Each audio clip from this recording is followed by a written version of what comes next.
it's not just your celebration, you're celebrating the attitude. I wanted to ask a couple questions. This is all set up. You do have friends here today. Would you be willing just to call out a couple of them? You may not be able to name all of them. Well, 46 years ago, I stepped through that door for the first time and was shocked at what I saw. My knees went out from under me and I slipped in the back pew.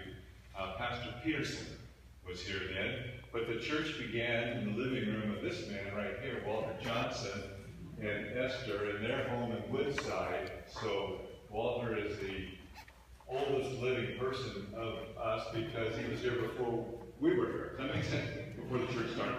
And Ed Monroe was next to him. Ed has been with me as a colleague in the wedding ministry here for all these years, and Ed will continue as I retire. Thanks, John. So you've been here 46 years. That's like 6 years beyond the Exodus.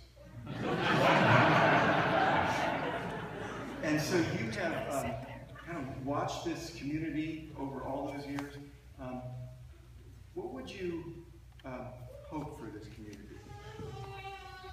Wayne Chen cringes every time I forget to do the Lord's Prayer. So Wayne, it's all about you and the Lord's Prayer. I would just pray as we pray, your will be done. Hallowed be your name, your will be done, your kingdom come. I would just pray that we may be so diligent about doing kingdom tasks that it will excite us, that it'll thrill us, it'll motivate us. It's never a should do. It's just a relief to be able to work to hallow God's name, to bring God's kingdom, and let this light shine to the world that needs it. Thank you, John. And one more, and this is more selfish. Cheryl and I find ourselves spending a lot of time thinking about people and events and just around all of this during our ministry. And I know you and Susan have been doing that too. Are there just a couple of those that you'd like to hold up? Susan, where's Susan? Did you want to say something under that question or not? And Susan hates it when I say, do you want to say anything? She said, if I have something to say, I'll say it. And I say, if I don't have something to say, I'll say it.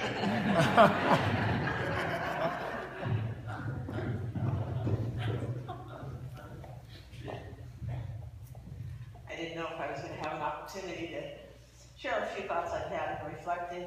I don't know if this is really an answer to your question or not, but what's been going through my mind, just with the emotion rising up to here. 46 years ago is when John and I met. And if you do the math, it's obvious that this church has been a part of our lives individually and as a couple always, since 1969. So today's a big day. And as I reflect on the big day, I think, what's happened all the days, the last 46 years? There have been many shared joys and celebrations with you. There have been shared grief moments. As a deacon, I've had an opportunity to serve communion to you and to engage your eyes at that humbling, sacred moment. Has been wonderful for me. We've experienced warmth and support, love that has been on many occasions. I think the most important thing to me has been the opportunity that a number of you have given me to come alongside you in prayer at significant moments in your lives. I thank you for trusting me with that. It's been an honor and a privilege. And I'm always available. Thank you, Susan. I think you answered the question. And I want you all to meet our friends afterward. We have friends from Menlo Park Presbyterian, from Burlingame Presbyterian, and where else? From the man who built our house up on the Skyline is here, who's remodeling our house down in Boulder Creek. And someone asked, does retirement mean we're going to be leaving the whole area? No, we're staying in Boulder Creek, only an hour away and real close to Prinesberger's daughter, so we're going to have her over and you over to see us. So when you're down Santa Rosa Valley on the way to Santa Cruz, please stop by, and we mean that. And thank you all for being so affirming and powerful in our life.